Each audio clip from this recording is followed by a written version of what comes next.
is the topic of county administrator. We have a couple of things you might want to consider.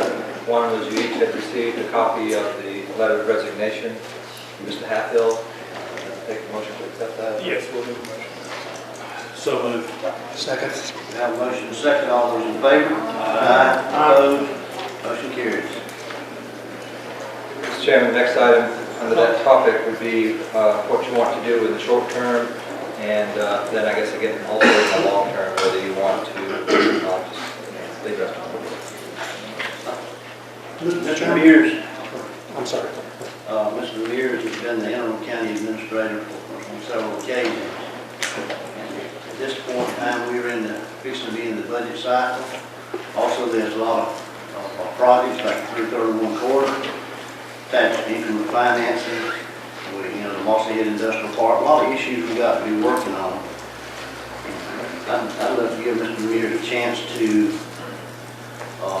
go through the budget cycle into maybe November, and then let the board decide, what direction they want to take about advertising for a new county administrator or whatever may be deemed.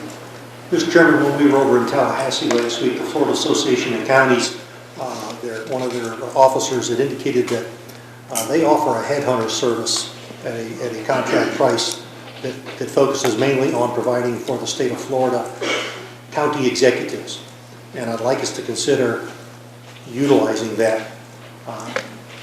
Keeping Mr. Demers as interim for whatever the period of time is. I don't know that you need to set a period of time that it goes to a particular point, but I'd like to at least have the board consider using that, and they can use a lot of different resources that are available to them beyond what we would have just as a board, including the chance to do an extensive vetting on each of the candidates and then making recommendations to us so we can go through an interview process again. I don't know how the other commissioners would feel about that. I don't know if they were aware that the Florida Association of Counties did that kind of thing. I just learned about it this week. Yeah, I think that, I like that idea a lot. I think that, yeah, they can vet people and narrow it down to 2 or 3, and they know what we like, and then they know what the person's like. They can put us together. So I agree. I think we should pursue that immediately. Mr. Chairman, I agree with you, what you're saying right now. I think it's, we got too many things going on to be rushing into this again after what has happened. And I would think we should just allow Mr. Mears to act as the interim administrator and let us get through the budget cycle and the upcoming projects that we have to have, show some continuity, and then maybe address it at a future date. Mr. Chairman, if I may, when we talk about getting through the budget cycle, the key to getting the board's budget cycle will be July 15th. And that's when we have to have concluded the presentation at a workshop for the annual budget. I don't know that you need to then talk about it. I don't see why we can't run a parallel track where we would task, whether it be Florida Association of Counties or any other headhunter firm, give them what we're looking for, ask them to get involved in it and bring it back. But I would concur. We need to address these things. We need to be able to take it from a position of strength on whatever's got to be decided. I'm not making anything, Mr. Demers, saying that you can't do the stuff, but I think that if you're interested, apply. But I think that we should be not delaying this so that we get some stability with regard to the workforce, get some decisions made, and I think that we need to get a strong county administrator on board as quickly as we can. I guess it's my turn. One of my options was to go out and use a headhunter firm, and I did know that AC does it, and I certainly like getting them involved. And I don't know whether this is the right time to speak. We have looked to Mr. Demers time and time again to take this county through, one situation after the other. And he withdrew his name the last time because there was some question about the military. We wanted, won't go there anyway. So if he is comfortable being the interim in the time being, but I certainly would like for him to apply and give it a chance because he has worked for us and did a good job. He's not gonna please everybody, he's not gonna, do everything right, as nobody at this table will ever do. But he has shown us quiet strength and leadership, and I appreciate it. So if y'all want to go out for, and use FAC, then I will go along with you, but let's wait until, at least till the budgets, so we can have some stability. We need stability. Mr. Chairman, I understand it that when Mr. Demers was appointed interim after Mr. Casella left, that he was basically instructed by the board at that time to just basically maintain status quo, keep our head above water. If we go back to him taking on the interim position, then we need to remove that restriction from him, allow him to do what needs to be done as far as filling managerial positions or even directorships, whatever it would normally do. We need to keep holding these positions open too long and decisions made just to keep our head above water. If we have enough faith in him to allow him to be the interim county administrator, then we need to give him the latitude to do the job. I'll put an amen to that. I think so, but I would suggest, I'll make a motion that we utilize the Florida Association of Counties as a headhunter and target July 15th for them to return with a list of candidates. That'll get you through the budget process where you have a tentative budget set with the next hearings being in September. It'll get you through the turmoil of exactly what was here, to remove the restrictions of status quo and to take and be an aggressive, active interim manager to fill the vacancies and do what needs to be done to keep us going. So it's a combination motion, I guess. Second, with a comment, with a comment too that Mr. Demers can apply, anyone can apply. He applied last time and he wasn't, I don't believe, ranked in the top.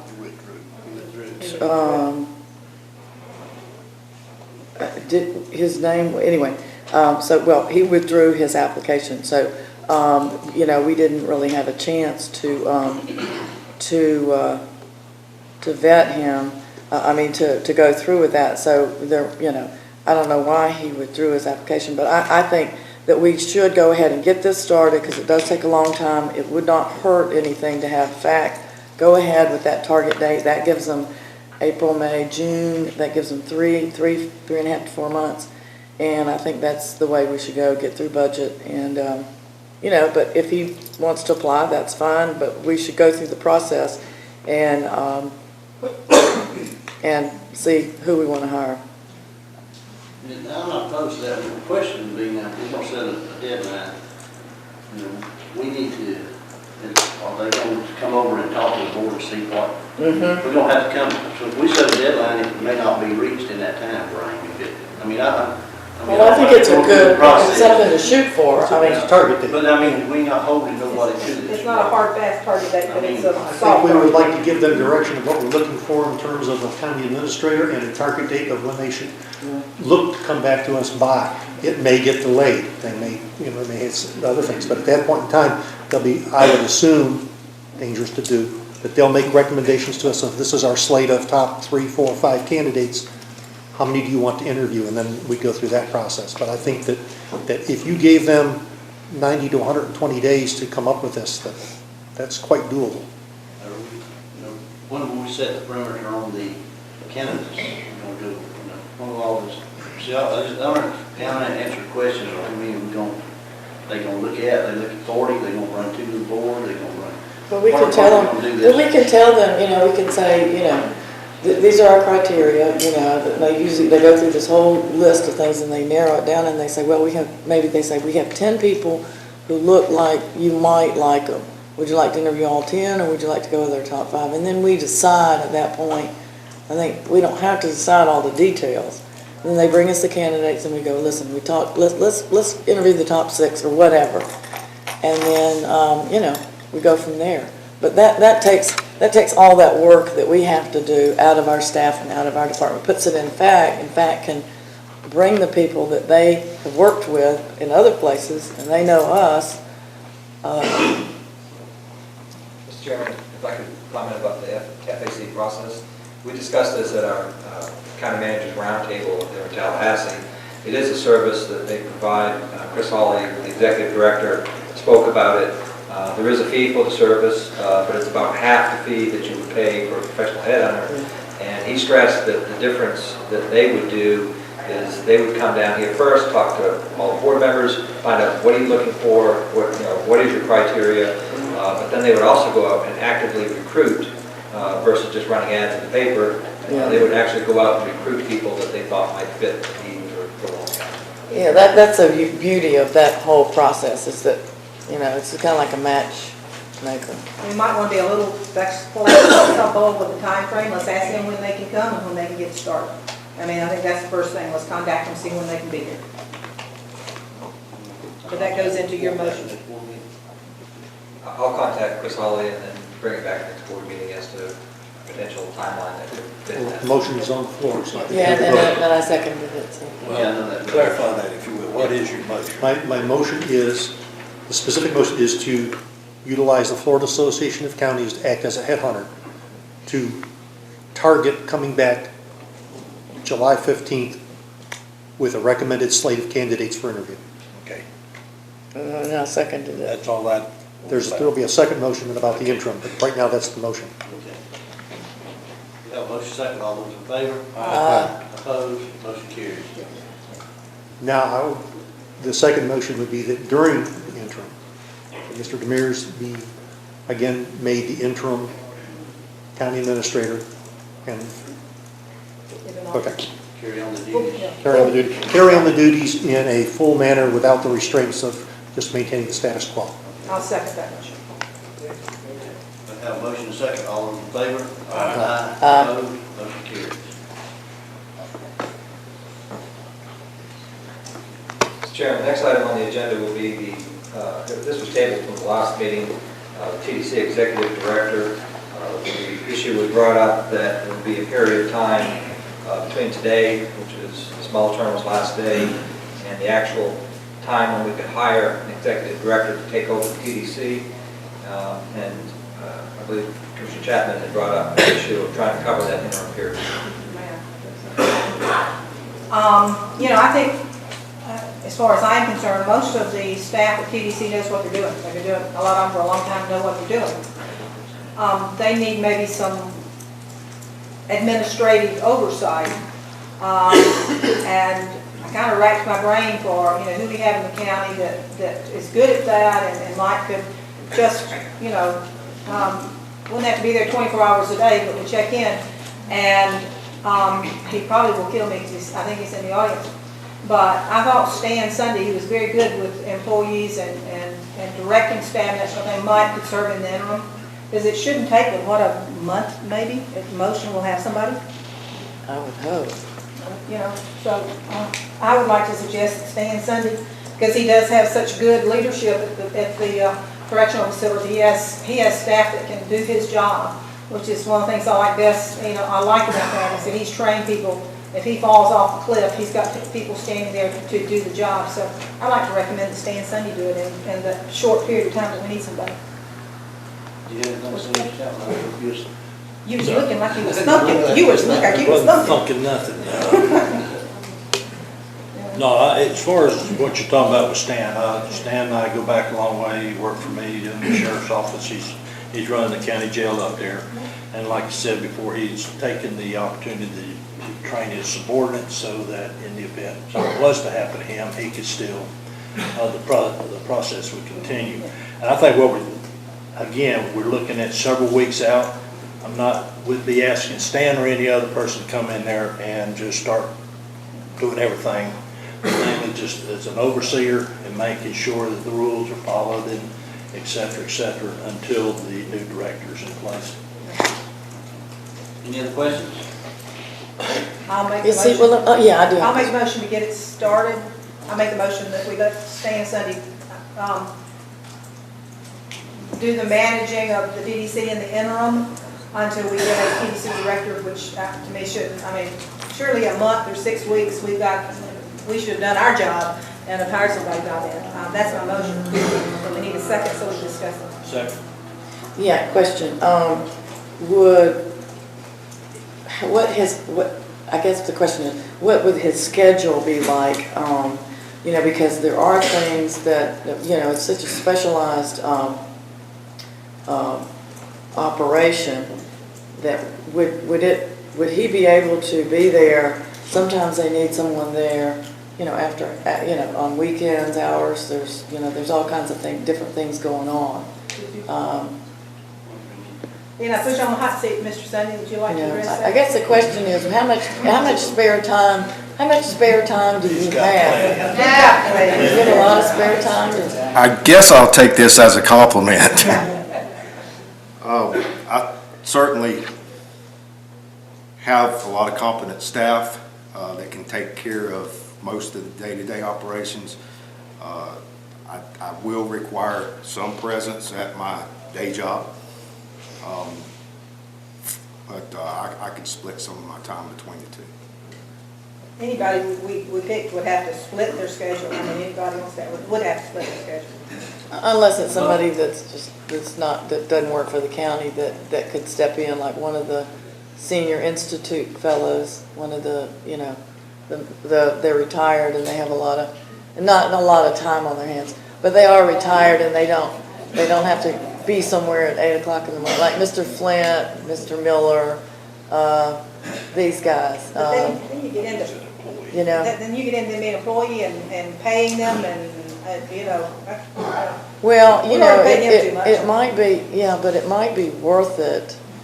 It might be, and I have nothing against staying Sunday. I mean, I just think that you already have a full-time job. It's going to be, I think it's going to be a little bit tricky, but I think one of the senior institute professionals might be also a good selection. I mean, would Mike Flint or Art Miller or y'all be up for something like that? We can't. Art's shaking his head. Commissioner, and with all due respect, I don't think we can we'd have to advertise it. We just can't pick somebody unless they're already on staff. We'd have to advertise, I would think, wouldn't we? Mark, but if you're gonna pay them, obviously, if you're looking for somebody to volunteer, you can ask somebody to volunteer and they would have to accept it, but you would have no oversight over them, and there's some liability concerns about that. Yeah, I mean, it's such a Mr. short Chairman, what period of time. kind of Sure. time frame are we talking about? A month to 6 weeks? Well, if we're going to interview them, let's see, we're interviewing them next week, and then we'll be, so May, so if we picked somebody like at the end of the second meeting in May, do you think that would be possible? So you're talking 45? They can give notice. Yeah, 45, talking 45 days maybe, Be in or the less? I mean, I don't have a problem with that, I just, and he's up in North Walton as well, isn't he? So he's got to drive down here. He's not, I mean, I'm just worried that he's not going to have the time and that he's going to be, I would. Well, he could always come back if it looks like it's infringing and let us know that. Could we call for the question? What was your motion? But that's going to be. Motion to ask Major Sunday to help manage, because they're, again, the TDC employees, this is their season. They all know what they're doing.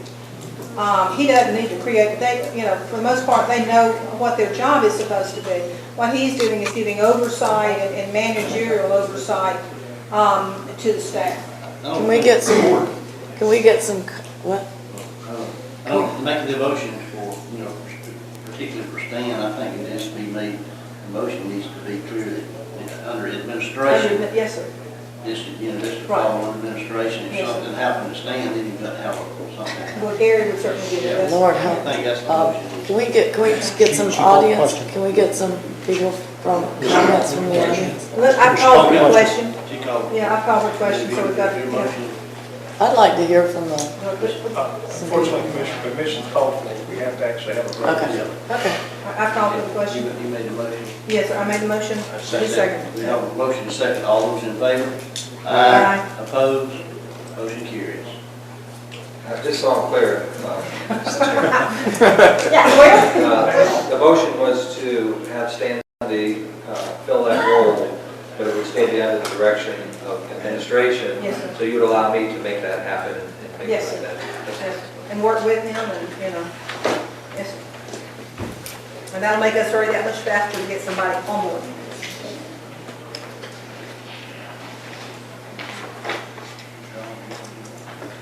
Mr. Chairman, the next item, I don't know if anybody's here from the TDC to do this.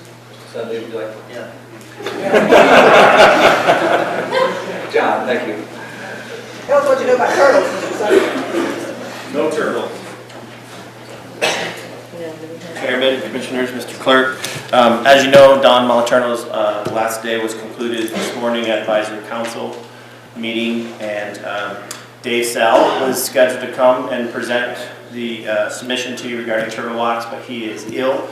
Brad Pickle, who you all know from CM Consultant, is backing me up today if you have any questions, but the TDC Advisory Council unanimously recommended to the BCC this morning that we exercise the final year in the renewal, which this would be the third and final option that we would be able to exercise for 1 year monitoring service for, which of course you know is required to do beach maintenance and is required when it comes to permitting for nourishment and such. So that would be the same term starting this May at the same rate for the same scope, which is $80,000, and I think you have that in front of you, so we're asking you for that action. Any questions? So moved. Second. Got a motion second, all those in favor? Aye. Opposed? Motion carries. Thank you so much. That's the extent of it. Thank you, John. Mr. Chairman, I skipped over an item in my, I'm trying to segue from TDC to TDC, but item E, request direction and scheduling a special meeting. We have GSG that has been doing a fire assessment survey of the Walton County for the past several months. They're pretty much at the conclusion of that, putting that all together. They want to come around and brief individuals, and we believe that a special meeting to discuss this is necessary because we have to set the rates by May 14th. May 14th. They're not available to come here on our next meeting on the 23rd. So we looked at some dates where they could present this material in a public forum and get discussion from the board. We come up with April 29th, May 1st, or May 2nd. Also, between now and then, we want to have them address the fire council. Chief Tyler is here, and he indicated that he would like to have them come address all the fire chiefs prior to having this special meeting so that they were aware of everything that was going on as well. Could y'all call, Chief Talbot, could y'all call a special meeting if we set a time? Just have a work around your schedule. Okay. Now, these would be two separate meetings. We're talking Right, about but- meeting for the fire But chief. he could work around us, once we set. April 29th, Monday. Let's do it Wednesday, May 1st. I'm gonna be, I won't be available on that day. So that, I don't have anything on the 29th, but you say May 1st Or second. or 2nd? Yeah, I'll be out of town both of those days. Off the 29th, the 1st and the 2nd? No, just the 1st and the 2nd. I'll be out of town the 1st and the 2nd. I could meet the 29th. I'm fine with April 29th. we'll have April 29th. What time? Virginia, Whichever, what time are we talking? 9 o'clock in the morning? If we could do it later in the afternoon, that would be better for my schedule. Okay. If that's okay. 1 o'clock? 4 o'clock. 1 o'clock? 4 o'clock, Who? 4 o'clock. Shoot, yeah, I love We'll it. about be. Yeah, Do it 4 o'clock. I'm going to bed, but yeah. 4 o'clock. I go to bed at 7, so. You don't have to get stayed up, Jack. Stay up. Chicken, you got to do it with chicken. I think so. Let's compromise. What about 2 o'clock? 4 o'clock. Well, I have hearing scheduled that day till about 3:30, So so. 4 o'clock I'm sounds. sorry. Okay. 4 o'clock that day? Okay. 4 o'clock in the north end, because is that where your court hearings are? Yes, we did. I will make the motion that we hold the workshop on the fire study on April the 29th at 4 o'clock in the PM at the county seat in the Phoenix. Second. Have a motion second. All those in favor? Aye. Opposed, motion carries. Mr. Chairman, do I- I have a question. Yes, sir. Mr. Hudson?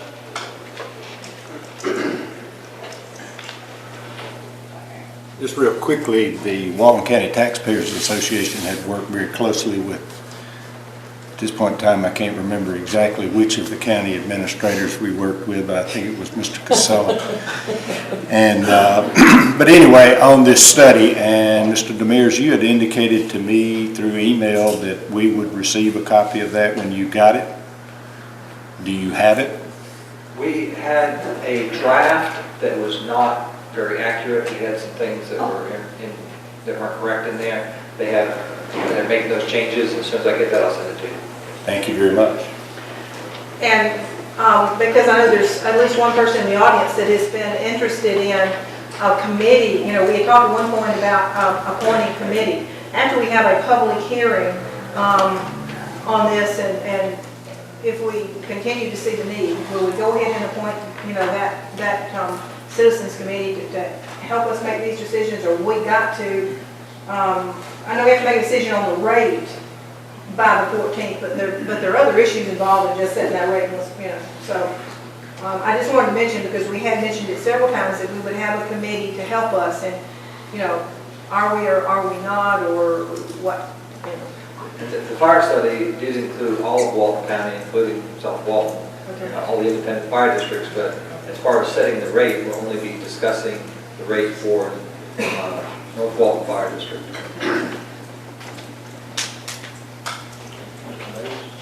Yes, sir. Yes, sir. Mr. Hudson? Mr. Commander, I believe the minutes reflect when that was done, every commissioner was supposed to appoint a person, and I think you did name a person to that fire committee. Am I wrong? But I don't think it's ever been formed. I don't believe that committee's ever been. That's my question. Yeah. Are we now not going to form that committee? That's my question. That was my question, sir. Because I think the public has a right to be involved in that process.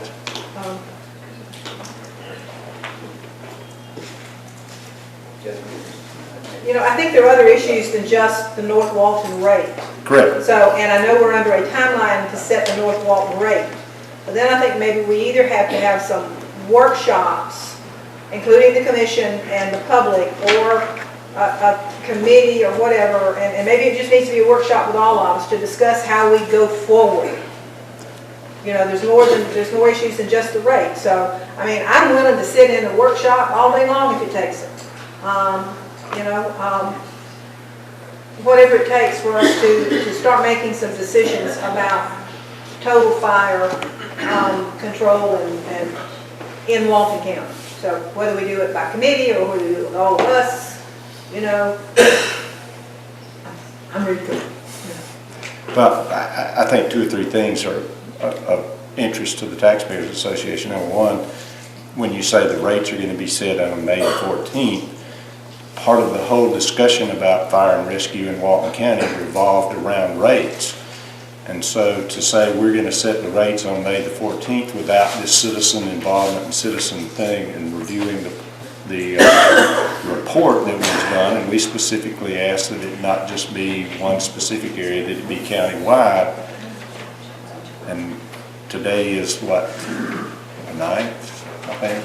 Exactly. And you've set a meeting, and I don't know, part of participating in a workshop is studying in advance to get there. So getting that study for people that are so inclined to become familiar with and maybe make recommendations during workshops key and vital. So I understand you have legal requirements in terms of setting the millage rate for North Walton Fire District. Don't get me, I totally understand that. But here, once again, this has been on the plate for 3 years. And every time we get up to, we have to set the rates.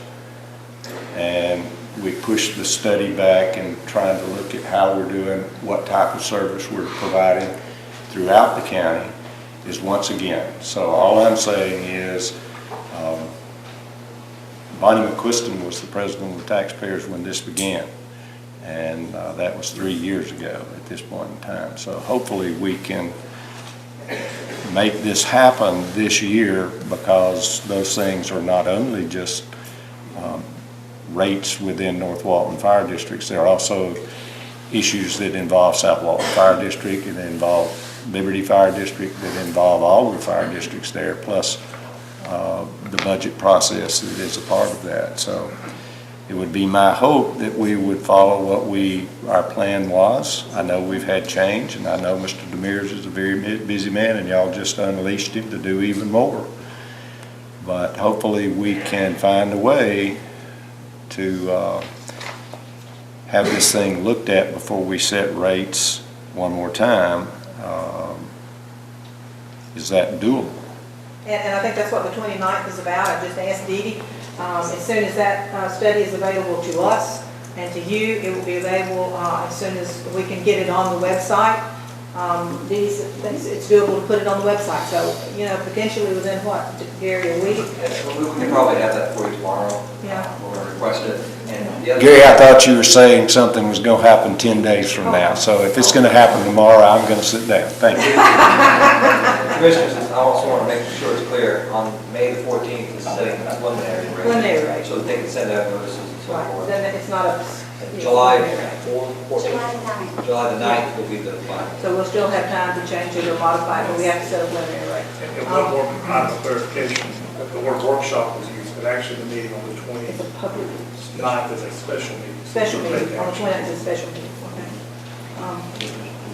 Did we make a motion and we passed it? Have we made a motion and passed it, Ms. Clerk? So we passed it. It's hard to keep up. All right, Commissioners, I have a few items. First is a request to approve an interlocal agreement between Walton County and the City of Phoenix Springs regarding a solid waste disposal and distribution of the 1 cent sales tax levy. This is a renewal of the previous agreement. There was a little ambiguity in the previous agreement regarding when it begins, when it ends, and we've cleared up that ambiguity, and I'd like you to approve this so we can get the city to approve as well. Motion to approve. Second. Have a motion second, all those in favor? Aye. Opposed, motion carries. Thank you, Commissioners. Next item is approve an engagement letter with the Warner Law Firm to represent the county with respect to Greater Driftwood Estates versus Walton County. This is the most recent lawsuit, and Warner Law Firm has sent an engagement letter which is in your packet. Motion to approve. Second. Have a motion second, all those in favor? Aye. Opposed, motion carries. Thank you, Commissioners. Next item is a retainer agreement with neighbors Giblin and Nickerson. This is essentially a memorialization agreement of what they are currently working on, and they have agreed. They have been engaged for a long period of time at various times, and they had different rates for different things, and they have actually agreed to one rate, which is lower than some of the previously charged rates. But this memorializes what they're doing for us, and we'll have it in writing and have a rate agreement on each item. We appreciate it, sir. Motion to approve. Second. Have a motion second, all those in favor? Opposed, motion carries. Thank you. We have a tentative agreement in case number 312 CD 338, Keepy Hall versus Walton County. We need to have an executive session to discuss that settlement agreement with you and seek your approval. So we need to schedule that executive session. When would you like to do that, sir? It's your discretion whenever. Before our next board meeting, is that? That's perfectly fine. In fact, as you know, we canceled one tonight. There's a likely chance that I may ask you to reschedule that. Well, we won't have time. But it doesn't really take us an hour to talk about these things. 30 minutes would be plenty of time. 30 minutes, so like 8:30 on the 23rd? That's fine. Is that a motion? Yeah, 8:30 on the 23rd, which would be right before our next meeting. I'll second that motion. Have a motion second, all those in favor? Thank you. Opposed, motion carries. Thank you, Commissioners. The next item is Commissioner Commander asked me to look into whether or not we could charge an admission fee at Morrison Springs. We did finally get a written letter back actually they responded fairly timely, from DEP that says we can, and I'm providing this to you for information. There are some conditions and some things we have to do beforehand, and it's in your packet. If you want me to continue to explore, I know Commissioner Commander mentioned the possibility of setting up a workshop to explore a vendor in the area. we can certainly do that, but now we know what we have to do to charge that admission fee. I definitely feel like, we need to start the process. Morrison Springs is one of Walton County's jewels. Any of you have never been there, it is an absolute jewel. Cold as water, you'll ever put your toes in, other than Vortex Springs, which is right down the street. And a number of years ago, former Commissioner Brannon, with some grant money, made that park an absolutely beautiful place. But unfortunately, there are those that are destroying it on the weekends, especially during the summer. I mean, you can't turn around there. So we need a presence there. We're paying deputies overtime right now. We're paying our maintenance staff overtime on the weekends to go and maintain it. So I'm very much in favor of us charging a nominal fee. State parks do it. And looking at a fixed base person that can sell oxygen tanks, I guess is the word for it, for those divers. Vortex Springs is one of the most highly sought after dive spots in the state of Florida. I mean, it's a beautiful place, so I would like to have a workshop to get this process started.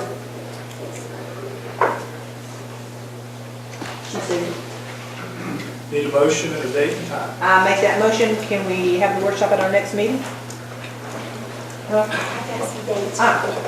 She has some dates. Wednesday, my arms aren't that I'll long. get a second. I need a second. All right. Second. Thank you, sir. Yes, in your district. Here, look at- You done right at it. What are you doing over there? I'm trying to save you some money. Wednesday, April the 24th, April the 29th, May the 1st or May the 2nd? Well, we already know Commissioner Meadows cannot do the 1st or 2nd. But y'all could go ahead. Oh, okay. Okay. And the Morrison, If you don't mind. No, at the Morrison Springs, I mean, that would, I don't think, Or the May 20th. first. because that's up in y'all's May 1st, territory, I think okay. that would be appropriate. May May first, 1st. 9 o'clock. May 1st at 9? All right. May 1st at 9. I'll amend my motion to say have a workshop. Do we want to do a special meeting in case we need to vote, or just a workshop? I would suggest workship and so we can get an idea of what. All right, a workshop on Wednesday, May the 1st at 9 o'clock at the courthouse. Thank you. Did you second that again? Second. Because I amended my motion. Thank you, sir. We're getting punchy, 9 o'clock. Union. In the Union, at the courthouse. Where the courthouse We have a is. motion and a second. All those in favor? Aye. Opposed, motion carries. Thank you. The next item on the agenda is a conditional release of a lien from, and I'm going to mispronounce this name, from Albert and Christina Susanakis, through Linda Watson, who's a realtor. It's lot 4 equals landing. This was before the Code Enforcement Board on March 26, 2013, and they recommended approval of the release. Motion to approve. Second. We have a motion and a second. All those in favor? Aye. Opposed, motion carries. And lastly, Mr. Atkinson is here on behalf of the Tourist Development Council. I saw Mr. Bezet in the audience. We are requesting, I think we're going to request a special meeting on behalf of the TDC and a workshop meeting on, an executive session on behalf of the county to discuss BP settlement. We'd ask for Friday, April 19th. The morning would be fine, although we'll work to accommodate the commission in your schedule. As we advised you before, the deadline to file any lawsuits will be April 20th. We hope, and Mr. Bezet was here earlier on behalf of the team of the TDC, I believe he may have had to step out. We hope to have something for you on that day, but that would give us a hard deadline for our negotiations with BP, discuss with them as well. If we have something for you, we'll advise that day. If not, we'll discuss going ahead and filing suit if we're unable to reach settlement. So we request Friday, April 19th as both a date for a special meeting and then pursuant to 286-011, I am advising you on behalf of Beasley Allen and the Atkinson Law Firm that we desire your advice concerning litigation in a closed attorney-client session, which otherwise is known as an executive session, to discuss the county's BP claims. Any questions? Sure, a time for that on the 19th? We'll leave it to the board's discretion. 9 o'clock. 9 o'clock? That's fine with us. Well, It's a Friday. Like, where's it gonna be? Can we make it later, because we'll just be getting back from Washington on the day before, and I may not make it up to the Funiac at 9 o'clock. 10 o'clock? 1 o'clock would be better. And Mark Davis is shaking It would his, help me actually if it was around 1:30. if that works for everybody. What's the time? 1:30. 1:30? 1:30 should be fine. We'll accommodate the commission schedule and however we can. We'll need a motion and set up for that, actually. I'll make the motion. Second. Have a motion second, all those in favor? Aye. Opposed, motion carries. That covered both of them. Thank you, commissioners. Just to make sure we're clear, we'll have a special meeting on the TDC beacon claim and a executive meeting on the county's beacon claim at 1:30 on April 26th. April 19th, you mean? I'm sorry, April 19th, that would, yes, ma'am. Thank you, Commissioners, that's all. Mr. Chairman, the next item is a public hearing to consider an ordinance amending section 3-1 of the Walton County Code of Ordinances, providing for the exception of schools by waiver to the application of setback requirements.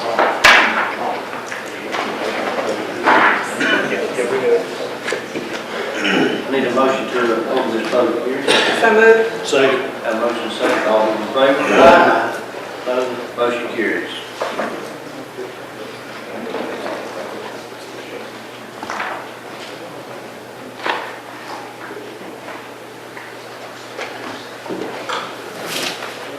State your name for the record. My name is Rick Halpin. I'm with the Seaside School.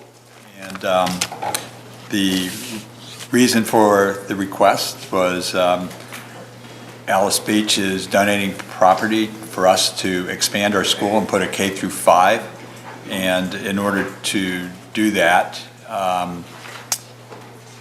we've been working side by side with Alice Beach for actually the last 2 years to be able to put this school there. And we'd like to model the K through 5 right after our middle school, which, as I think I've told everybody before, it's the 3rd best middle school in the state of Florida.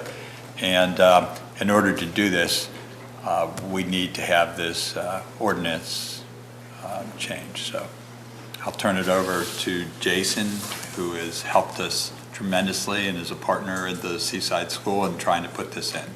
Thank you, Rick. I'm Jason White with Alice Beach. And it's been a pleasure working with Rick and the rest of the Seaside Neighborhood School. But this county ordinance is not just about Alice Beach, it's also, we come with the support of Seaside Development Corporation and Rosemary Beach. And we're just simply asking you that you grant schools the same rights that churches have as it relates to the current liquor ordinance and allowing them to grant waivers. That's basically what we're coming to ask for tonight. Any questions? This is a public hearing. Anyone would like to speak? Mr. Kramer?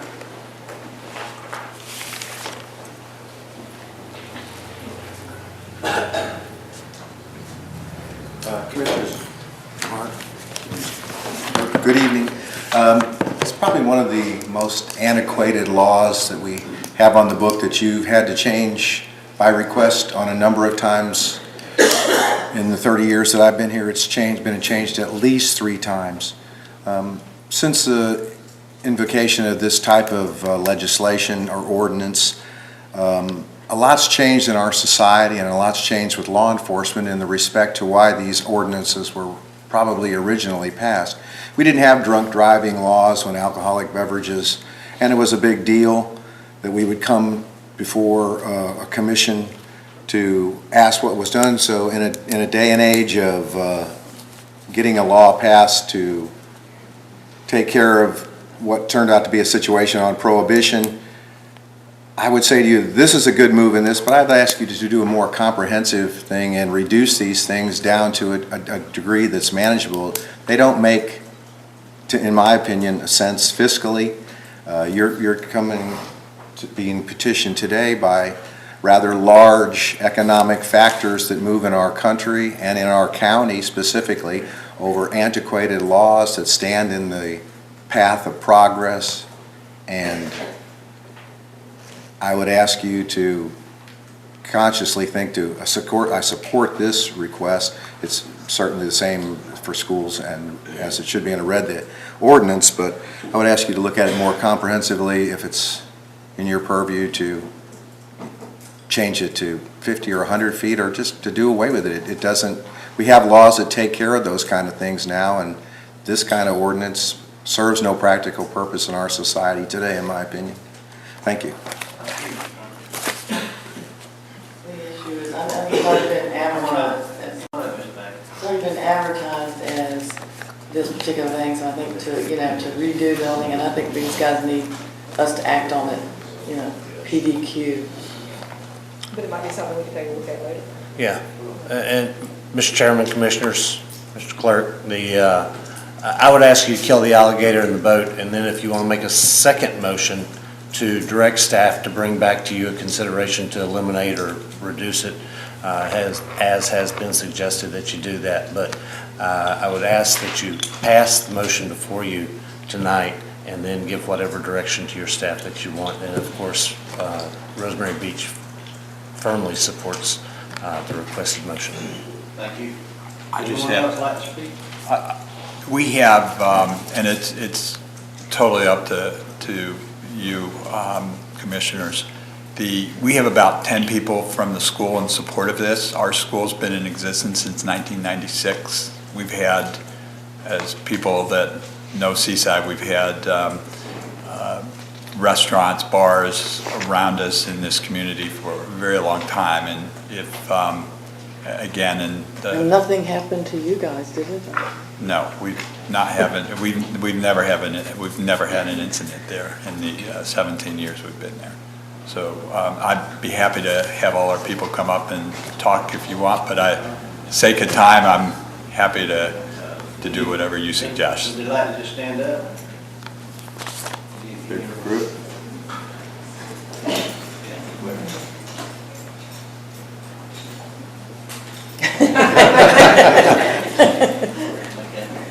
All right, thank you. Thank you. Any other questions?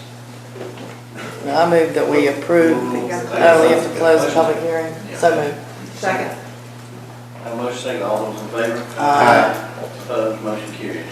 No, I move that we approve the ordinance as revised. Second. Have a motion second, all those in favor? Aye. Opposed, motion carries. Thank you very much. Thank you.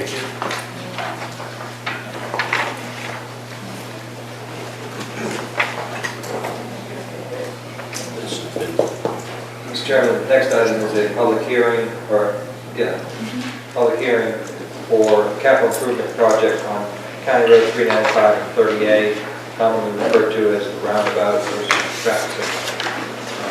I believe Mr. Graham has a presentation. This is the public hearing. Motion to open the public hearing. Have a motion second, to open the public hearing. All those in favor? Aye. Opposed, motion carries. Mr. Evans? Thank you, Commissioner.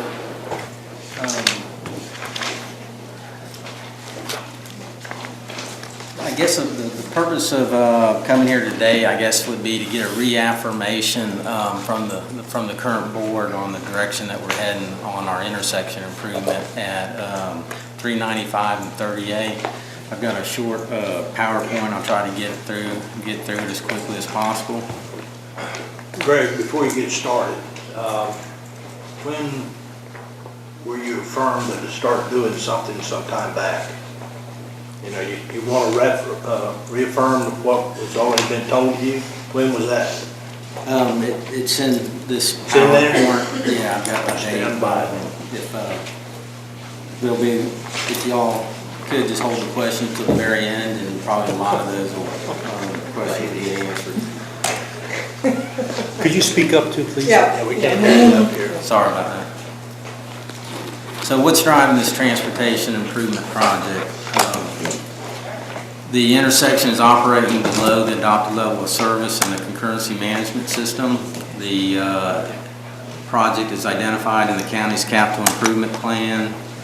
There's complaints received from the general public at the intersection: excessive delay, excessive queuing, and safety. Is funding available for this transportation improvement project? Yes, and some of this is a little bit outdated, but I'm just going to go through it, and then it will be updated later in the PowerPoint. but this was actually presented in 2008, but we had 563,000 in prop fair share and then 800 in the general revenue account. What analysis has been done at the intersection? There were two engineering firms that evaluated the operation of the intersection and the proposed intersection improvement alternatives. One was a Moore Bass, the other one was a Gladding Jackson. The different alternatives, you have the do nothing, which the existing with turn lanes, a roundabout. You could do a roundabout with slip lanes, or you do a signalized intersection with turn lanes.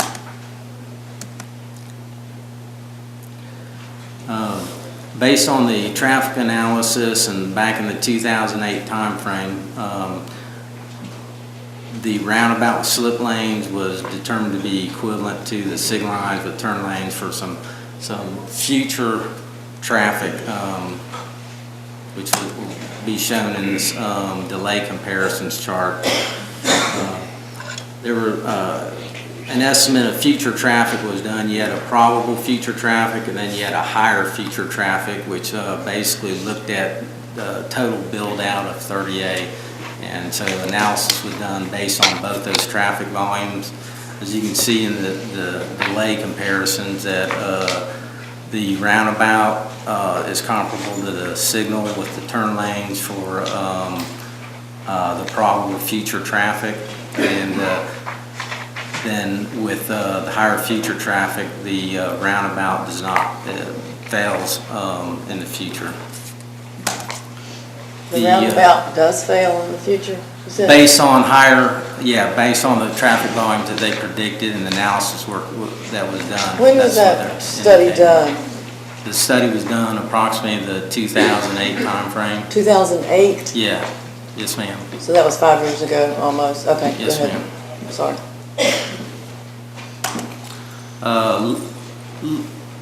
The pros and cons of signal versus roundabout. Moore Bass report indicated that the vehicle speeds are generally lower with a roundabout than with a traffic signal. A roundabout requires all traffic crossing the intersection to slow or stop to negotiate the circle. Traffic signal on green or yellow permits traffic to travel at normal speed.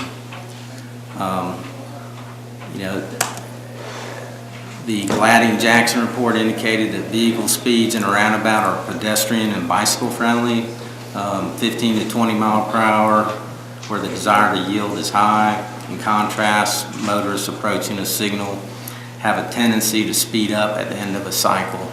As a result, crash speeds are much higher at signalized intersections. Accommodation of pedestrians.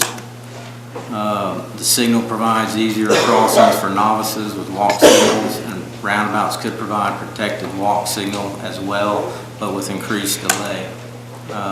Gladding Jackson report indicates that properly designed roundabouts are the most friendly and safe intersection for pedestrians.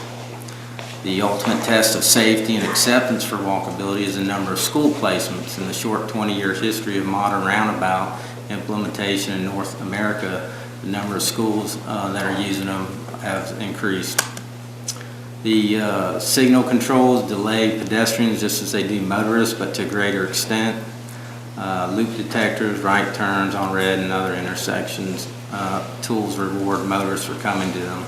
So for pedestrians, these options are limited. At a roundabout, pedestrians rarely have any delay, and the closer a pedestrian is to the roundabout, the lower the speed of traffic and the increase in yielding behavior. Roundabouts also improve pedestrian visibility and improve their ability to see and react to conflicts. They introduce only one conflict at a time to a pedestrian, and that conflict is low speed. When properly positioned one car length back from the circulating lane, motorists force one another to yield to pedestrians. Bicyclists, the Moore Bass report indicated that pedestrians were probably least as safe with a roundabout as with a traffic signal. Research indicates that bicyclists are especially vulnerable crossing a roundabout. Gladding Jackson indicated that bicyclists are at added risk is unsupportable, and that there are 1,000 roundabouts in the U.S., and there's no evidence of reported crashes. They also have a minimum of conflict points versus a signalized intersection. From a maintenance standpoint, either the traffic signal or roundabout requires annual maintenance. A roundabout generally requires less maintenance than a traffic signal. Maintenance of a roundabout is around $1,000 per year for trash removal, trimming, and weed control, and then signalized intersections cost about $15,000 a year for electricity maintenance. After storm events, roundabouts are immediately ready for use. Balance of traffic flow. Roundabouts generally work best at intersections with balanced traffic volumes. The Gladding-Jackson report indicates that it's a myth that about the unbalanced volumes at the roundabouts, and basically gave an example of one. Can you read the last part of that first? Go back to that one and read that last part of the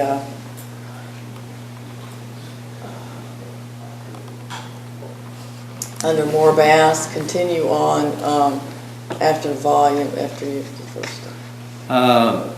Roundabouts generally work best at intersections with roughly balanced traffic volumes, which is not the case for this particular intersection. In cases with high through traffic volumes, it is usually difficult for the lower volume side street to find gaps to enter the roundabout. And then basically when you get the Gladding-Jackson, they don't necessarily agree. You want, should I go through that again? No. I just wanted to make sure that we understood that, that's the case in this particular location.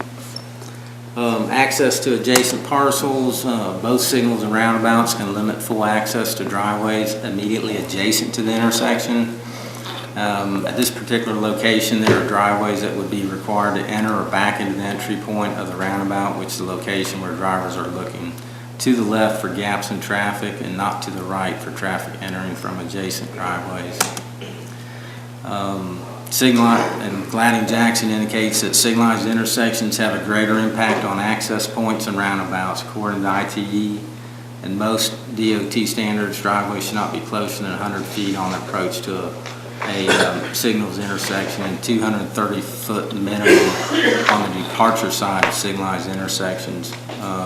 Several existing driveways appear to be in violation of these standards. Roundabout driveway connections from private homes or commercial business can be made directly into a roundabout or enter the adjacent road on the far side of the pedestrian crosswalks, in contrast to the signal design. And I think ideally we have to understand that a lot of these standards apply to, when you have a blank easel, so, Right, which we don't in this situation. Aesthetics. More Bass indicates that they can be designed with visually attractive elements for small roundabouts. However, provisions must be made for large vehicles. And they show a picture of one. Gladding-Jackson shows a nice looking roundabout and indicates that the roundabouts shown in the report are poorly constructed and have very low visual appeal, and showed a picture of this one. This was the most recent aerial I had. This was back in 2008. This is existing conditions. I'm going to blow through these to get to where we're at currently with our design. Okay, can I just interject one thing, because I brought this up, and what I want everybody to understand is that I asked Mr. Graham if there had been assigned, he said the only thing holding this up was a right-of-way agreement from the adjacent property owners. And that's when I said, well, can we get that either done, or can we go with a traffic signal? And that's how this all came about. So I'm that's, part of what you're saying is half of it, part of it's already done. But from my understanding is, and we got a letter from EBSCO saying that, they were ready to sit down. But it's been 6 years, and we're still in the process of getting a right-of-way agreement. And that's why I brought this up. My main point is, you know, do we have a right-of-way agreement or not? Do we have buy-off from the surrounding property? If we do, then let's, you know, talk about that. If we don't, then let's talk about something else. So I guess the question is, do we have that right-of-way agreement done? Yes or no? No, can I Okay. finish my presentation? Yeah, sure, Or sure, do you but I want me to wanted stop? everybody to understand that this, you know, that this wasn't just about design and how this went. Now, we've been waiting on this to happen for 6 years. Okay. So I wanted to either say, okay, let's either do it, let's get the right-of-way agreement signed, let's move forward, or let's hear from the people as to why they can't do it, and then let's shift gears. So that's what this is all about.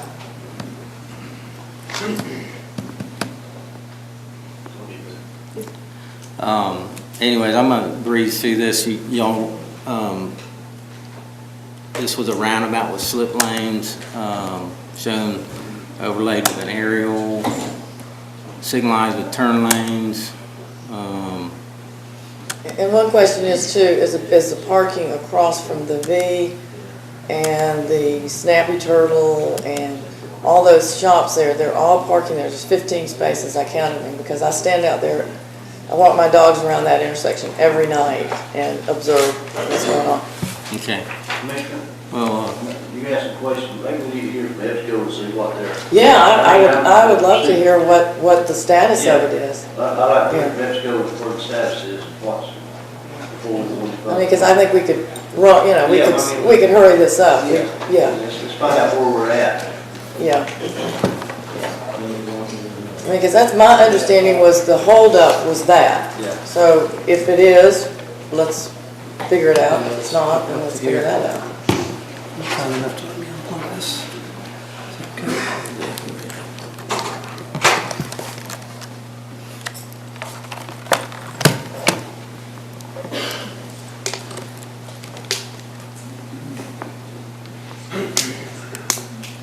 State your name for the record. Yes, sir, it's Jim Martelli with Interlight Engineering Company. If you give me just a moment here, I would...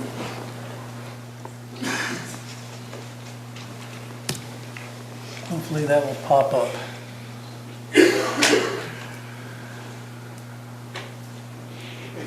There we go.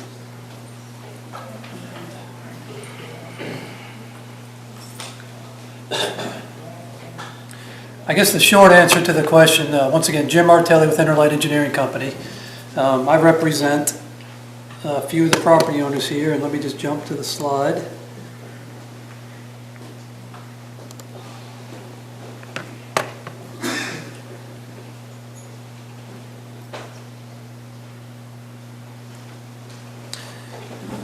I'm going to use my cursor here to hopefully point out. I represent 5 of the property owners here on the south side of 38 and the east side of 395. Jim and Julie Stevens, Mr. Elton B. Stevens III, Dixon and Dell Brook. And I would also like to mention that Dixon is the CEO of EBSCO. He actually is with us here tonight as well. That's Mr. Dixon Brook and his wife Dell. They're here to be part of the presentation tonight. In addition to that, Mr. Lloyd Stevens and Mr. Bryson Stevens, and as well the EBSCO Corporation itself, which owns 8 lots of record on the northeast corner of 395. Yes, we are here to be part of the team. We're here to work collaboratively with the county to, you know, come to a great solution for everybody and have a win-win situation. That's the short answer, and I'll be glad to run through it if you'd be kind enough. We heard at the last presentation that potential on the table was a signalized intersection. So I really wanted to just briefly give you the history and tell you how we've been involved in the project. And it's I think, I don't know. No sweat. Okay. I think we're at the point. I think the question was, are y'all ready to come to the table with the right of way needed to improve the intersection? I think that's what the question is. Yeah, that's the question. Yeah, that's where we're at. And if not, tell us why. And if yes, yeah. I mean, that's all. Really, we just need to know because we need to do something. Well, let me jump to the conclusion here then. We have studied this intersection and looked at a signal based on the last understanding that we had that might be a possibility. One of the things that we're against is a signalized intersection in the existing right-of-way for safety reasons and for the destruction of the character oak trees that make up a significant portion of Old Seagrove. We all know that. But if we're beyond that, we are, and I'm representing EBSCO on this issue right here. This is one option that is an offset, what we're calling an offset signalized option. It allows us to construct a signalized intersection, I say us being the county, to construct a signalized intersection, to be able to push the pavement for the protection of these heritage oaks right here. Also, it provides a little bit more room for a little bit of separation for the multi-use path.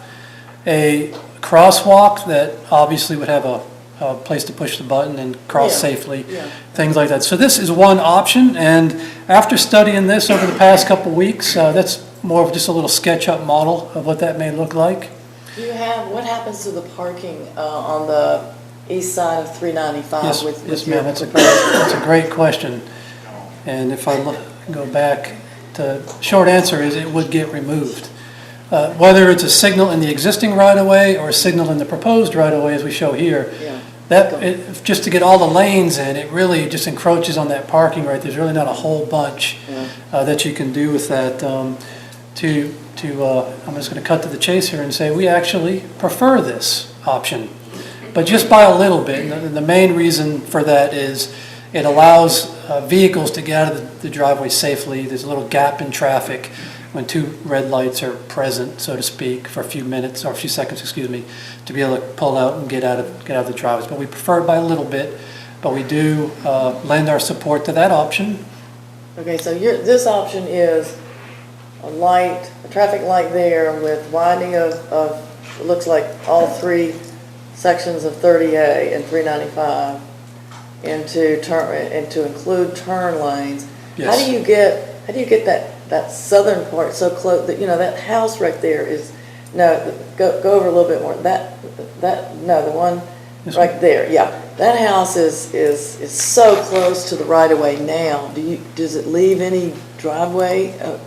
Excuse me, that's a great question, Commissioner Meadows. Do y'all own that house? No, ma'am, we do not own this house right here. Okay. See, that however, house, we have been working with Mr. Hartley. I've seen him in the audience tonight as well.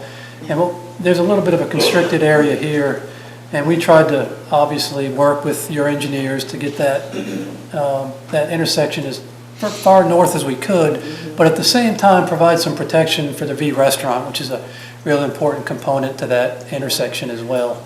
And so this tries to balance all of those approaches. It offsets the pavement as much as could be done in that situation. How wide would those three lanes be? This is about 12-foot lanes, so that'd be 24, and that's a little 4-foot center island, which is a requirement to pass big trucks. And so that would be 28, and then another 38 plus 4 over there.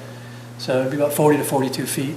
So you're talking about 42 feet of pavement there. And then to the west, I noticed that you've got... Same thing. What happens to the west? Same thing. It just, traffic's deflect a little bit. To the west. Oh, I'm sorry. Over here. To the west over, off the sheet. Yeah, up there. It just tapers back down into 2 lanes.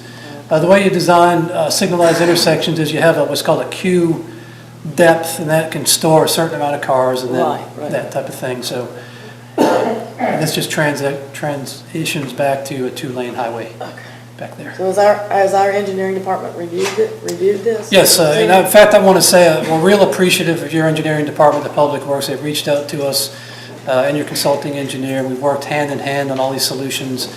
And but y'all don't agree with the roundabout? Y'all particularly, y'all would rather have that. So that is our preference. That's your preference, okay. Yes, that's our preference. I do have a picture of the roundabout here, and that's an exhibit of the roundabout. As currently designed with a slight modification. The current design is a little, it's about, really squeezes the V restaurant. This, in talking with Mr. Brook, he wanted to make sure that there was a safe situation here. Yeah. So that got shifted a little bit more. Now there's about 12 or 13 foot of separation from the front door, which is exponentially better, of course. Still a little bit constricted. However, this is the roundabout option that Greg had mentioned as an option at the same time. Here's some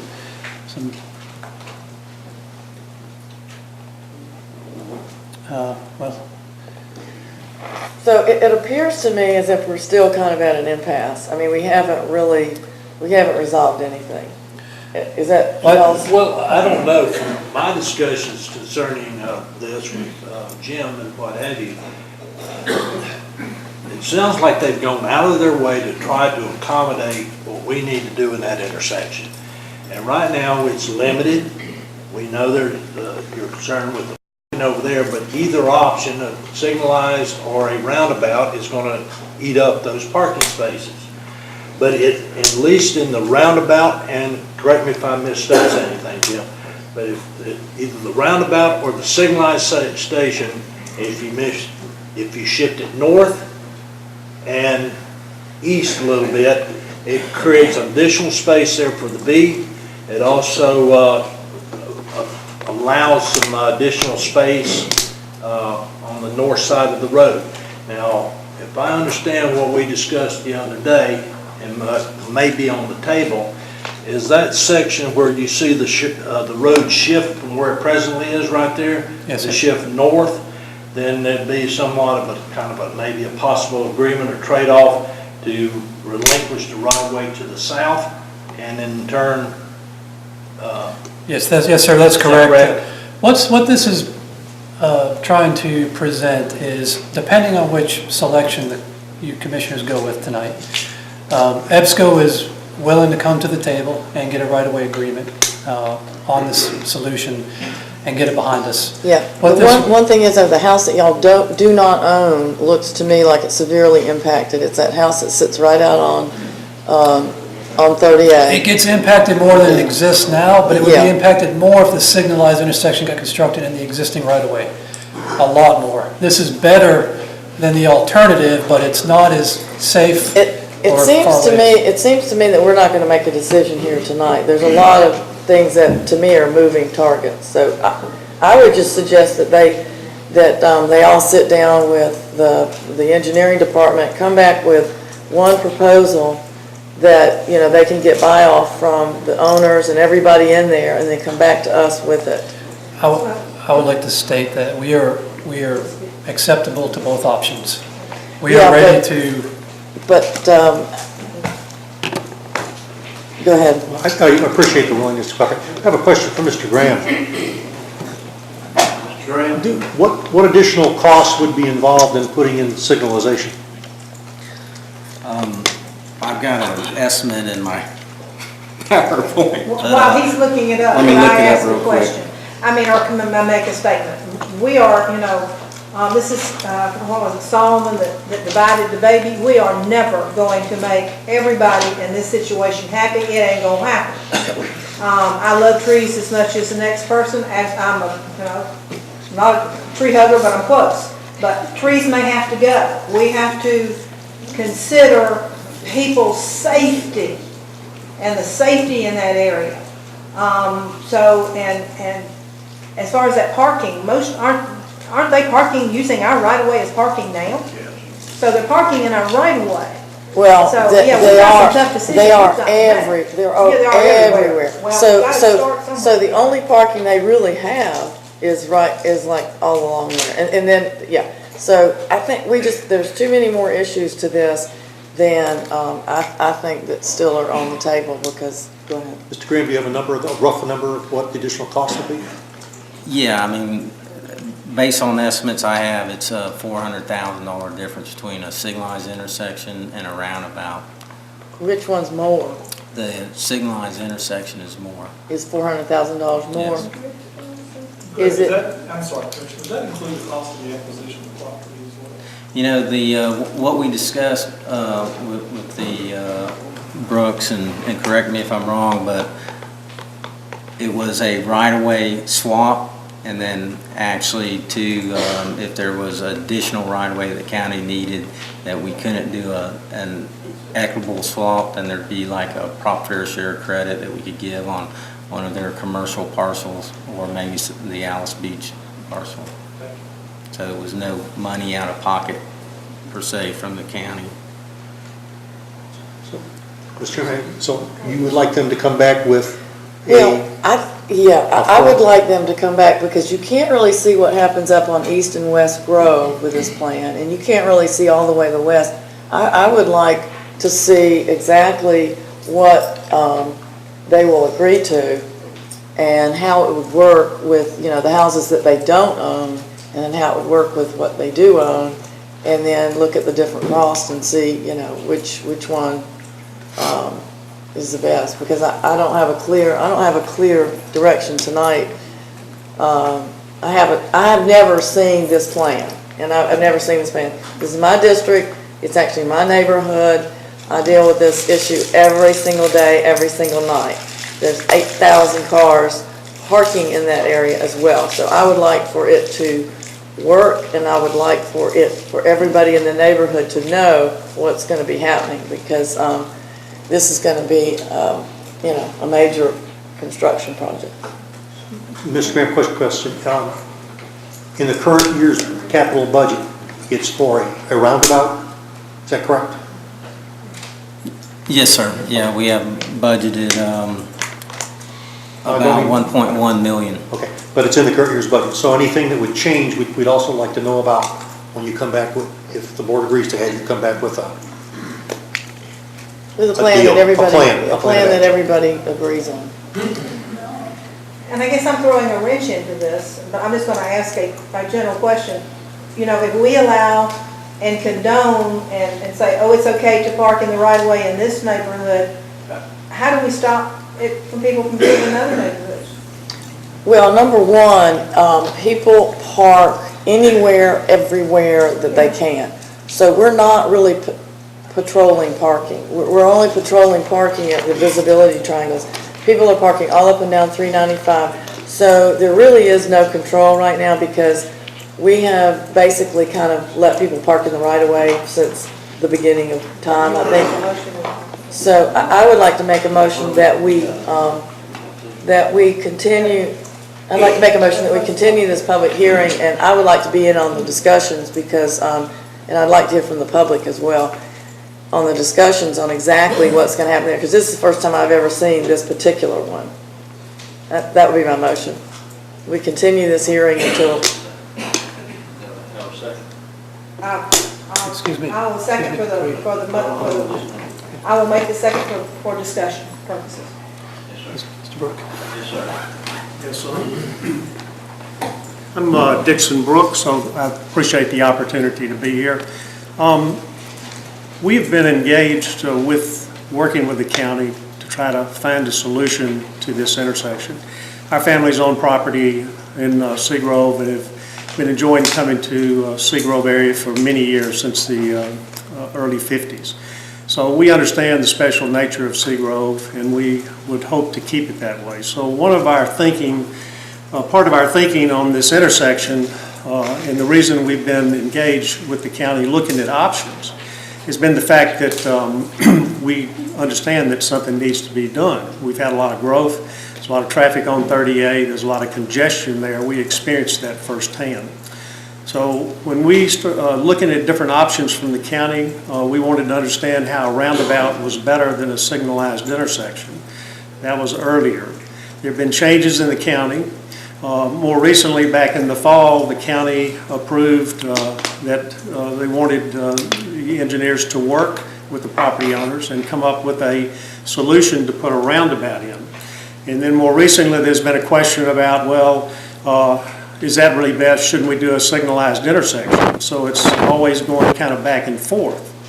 Meanwhile, we've spent a lot of time, we've spent a lot of money looking at these different options. And so what we hope to achieve by coming here tonight was to communicate very clearly to you guys that we're willing to work with the county to give up the property that we have on the northeast corner for commercial development purposes or any other kind of development purposes, to work with the county to make that property available, to come with a solution that would help move whatever happens at the intersection further to the northeast, to limit the impact on the intersection for the benefit of Georgia's, and to keep from destroying the special character that exists and unique character that exists to the south of 38.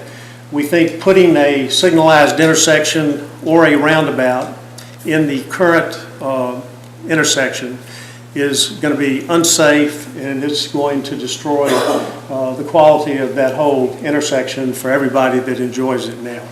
So with all that in mind, not that we were interested in giving up our right to develop our property to the northeast, we thought that it was a better solution, it was a safer solution, it was aesthetically more pleasing, it helped all of the property owners at that intersection, and we were willing to be part of that solution and work with the county to make that happen. So it's definitely taken a toll on us and our ability to develop our property, and we certainly realize that.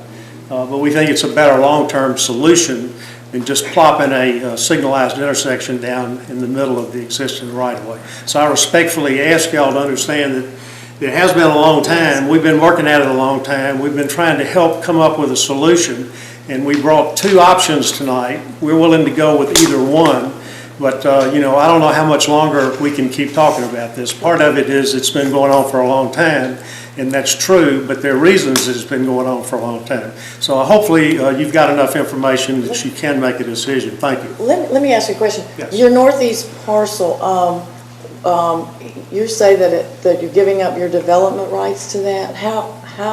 Don't you own all of that there? Wouldn't you put something on that parcel? Is that what you're saying? I'm colorblind, so I can't see all those lines, but when you start at Oak Street and you come down, everything's shifting to the north, so we're giving up a proportion of our property all the way along, and then it cuts in sharply on 3 lots that we own up here on that corner. Right, but and so whatever we would otherwise be able to do that would be commercially feasible, you got to have a certain amount of land to do something that's commercially feasible. Right. And so it does have a pretty big impact on that. So what would you put on that land then? We don't know what we would put on it. We don't have a plan to put anything on it right now today. So that's not a question, but we do realize that if we have developable property and we give up a big chunk of it, then that limits what we could potentially do. Yeah, I agree. It looks to me like you've still got an awful lot of property there, and you would be on a well-constructed intersection. But I just wanted to ask that question because I didn't know if y'all had plans for that piece that you could work into the design. We don't have plans for that. Okay. I would just need to see the rest of the plan. I can't see, like I said, it's the first time I've ever seen it, and you know, it's in my district, and you know, we had a change of guards for the commissioners, so I do need to really, you know, look at this and make sure that it works for all of us. Fair enough. Just please let me be clear, and hope you guys understand. We're coming here offering to work with the county, make our property available to craft a good solution for this intersection that's good for everybody in the neighborhood and is a safe solution and can endure long term. We have expressed a slight preference for a signalized intersection, mainly because we have a personal bias that we think it'll be safer to provide a break in the traffic flow for all the pedestrian traffic that's there. But secondly, the roundabout in previous studies shows that it doesn't hold up long term with the projected traffic growth, and that eventually you'll have to go back to a signalized intersection. So I don't know if that's true or not true. I don't know what the facts are there, but that's why we say we have a slight preference for signalized. Well, and that was my preference as well, was the signalized. I like the signalized better. I think the roundabout, and that's kind of the point I was trying to get to, was where everybody's headed. Our Public Works Department kept kind of pushing the roundabout and giving all the accolades for the roundabout. And I'm like you, I kept saying, well, it seems to me like it'd be a better idea to put a signalized intersection in there, but they just kept coming back. And then when I asked them, why hadn't this been done? They said, well, EBSCO hasn't, you know, the owners haven't given us the right of way. So there's been a little bit of, I think, miscommunication.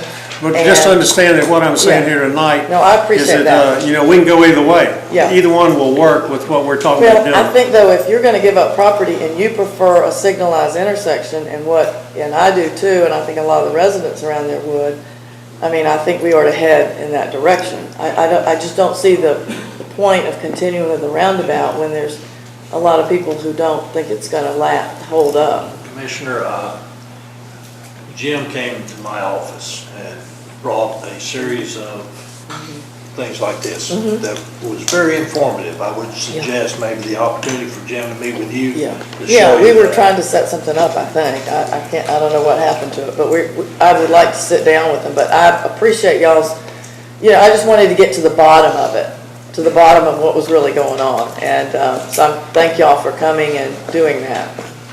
Well, what's been going on is we've been trying to figure out what was a real good solution. And when it became apparent that the signalized intersection was again in the discussion, we spent the money and time to look at that to see if that would work, and we've concluded that it would. So we're willing to work with you to move forward on either basis. It's up to you guys to decide what you want to do. Well, don't we have a motion on the floor? I move that we continue it, we get together, and that we work on this, solution and come back to the board with something that, makes some sense and that everybody seems to, not everybody, as you said, but that makes sense safety-wise and design-wise. There's a motion, a second already. Yeah. Oh, yeah, okay. Is that a? I will hold my comments till after we vote. So I'll call the question. Well, actually, Commissioner, Need a date. we're going to continue, we're going to need a date. What date? Oh, okay. Let's see. Well, let's bring it back and, let's see, this is first one in April. Can we have it done, you think, by the first meeting in May? Which would be May 14th? Can everybody, you think that's reasonable, or you think we ought to extend it to June, the first meeting in June? I'll just speak for ourselves here. We're available at any time. You can certainly make it May if you like, or April in a few weeks. We'll be ready to participate however we can, to provide you with whatever we can, and I'll just say that, and it's up to you. I'd like to continue it to the first meeting in May down here, which would be May 14th. Second. You want to vote first, or you want me to? Oh, okay. I just have a comment, 5 words or less. I do appreciate anybody who gives up right away, because I struggle every day getting right away to get roads paved in my district, so I appreciate it. In defense of our Public Works Department, that was the direction that they were given by the previous board, was to go ahead with the roundabout. So, and defense of them, they were doing what they were told to do.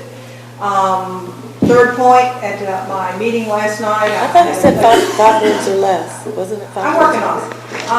At my meeting last night, they did suggest that, and it came up with it, that maybe if you move the bike path to the southern side, it might alleviate some, and Mr. Graham was there, so it would, now you're going to be talking, did you want to consider that or not? I leave it up to our engineering department. I'm through. Actually, the question's been called. Motion is second. All those in favor? Aye. Opposed? Motion carries. Yes, ma'am. Do you want to? The public hearing's still open if you want to take it. Yeah, let's take public comments, because I think, are there some people here who were here to talk about this? Anybody? Besides David Kramer, because he's always here. Okay. Just joking, David, you know that. Okay, go ahead. Del Brook, 2816 East County Highway 38. As my husband said, we've had property here since 1949 in the days of sandy roads and wild pigs. And we love Seagrove, and we have followed this intersection project very closely. We want to work with the county for a, number one, safe result. That is the primary thing that's on all of our minds. I can attest to the danger of this intersection. 3 weeks ago, I was hit backing into my driveway, and it totaled my car. This is a terrible, very, very dangerous place for cars, for property owners, for bicyclists and for pedestrians. And speaking to the option of moving the bike path to the south, that would be a death knell to people. Not only would we have to be trying to back out of our driveways, but we would be watching for bicyclists and pedestrians at the same time, and it would be a tragic thing to do. So I hope that we can work this out with the county for a safe solution. You mentioned that you love trees. I do too. The solution that we're offering for EBSCO to work with the county saves the trees and presents a very safe solution to the roadway. So I do hope that we'll be able to work that out, and thank you for your time. Thank you. And Jim, Susan in my office will set up a meeting. Susan will set up a meeting with Jim to look at the plans. Thank you. Commissioners, good evening again. I was here to get a little bit of education. I represent an owner that owns at the, similar to the EBSCO piece at the corner of 393 in your district also, I mentioned this house.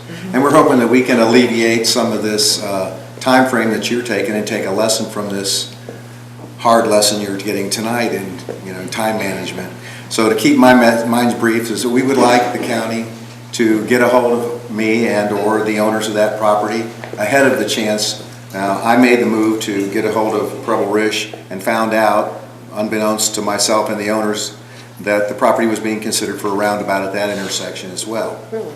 So all I'm here to do is to get an education at the expense of all these people tonight, to tell you that we would like to help you facilitate the same measure of safer intersection at that property too. It's not developed. You also have the similar intersection proximities like you have at George's restaurant with Gulf Place there. Right, exactly. So it's very much the same, except similarly to the EBSCO property on the south, on the south side of that intersection, we have a large chunk of a county park that which you'll have some flexibility in helping that intersection work. But I wanted to let you know that we're still available for discussions on that, and we'd rather be proactive than reactive to the situation. And please consider us, and any lead time you need for that, please get a hold of me and or the owners of the property. Regarding the money, I cannot speak for the owners on that today. We're happy to look at all considerations. If road traffic counts proportional fair share is still an issue in those days, then it might be just as easy that the county would work out in a proportional fair share for whatever development and grant us those things if those are legal to do, of course, at that time. But it might behoove the county, and you might have just noodles of money then. But the sooner, if you still want, if there's a safety issue with that, and you're still moving forward with that in your capital improvements budget, please contact us early to try to resolve this sooner. If you have maps and Preble Rish, then, set up a meeting and we'll look at it. That's entirely up to them. That's all I'm saying. I called for the last meeting because I heard about it after the fact, and we just like to be part of the considerations early to try to help work it out. Got it. Thank you. Thank you. Yes, sir.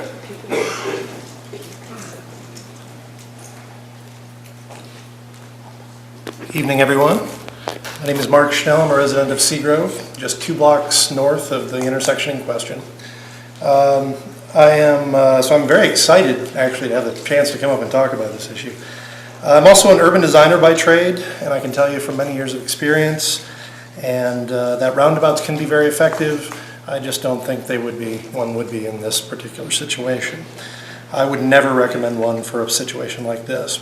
So I'm urging you today to find a solution to the traffic issues there, but not that particular one. Problem is very real, but it's actually just a few days or weeks per year. And I've heard a lot of my fellow Seagrovians mention that really just a sheriff's deputy out there directing traffic would actually solve a whole bunch of the problem at a fairly low cost. I would absolutely support that if the eventual decision is to go with either of those other solutions. In the meantime, can we look into that? Because it would really, really help. So if a traffic cop would not ultimately solve the problem, very much Plan B, I think, should be a traffic signal at that location. There's simply not enough space for an effective roundabout. The confluence of heavy vehicular, bike, pedestrian, and emergency vehicle traffic right there. And it's more than just that there's a lot of people in the place in that zone but it's the way that people circulate, particularly with the bike path. Roundabout just doesn't work very well. So we don't want to see any injuries or deaths from this. This is a chance to get it right in this case. It's worth noting that that intersection is really just a symptom of a larger problem, which is that there is not a second outlet from 30A to get to either 395 or 98.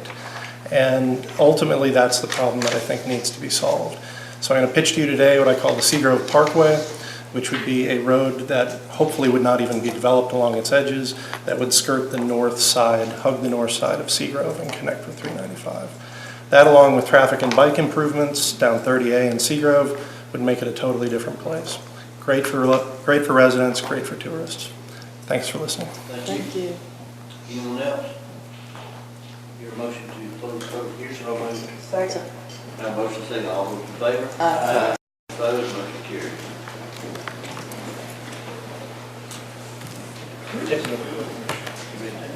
We're gonna take about a 5 to 10 minute break.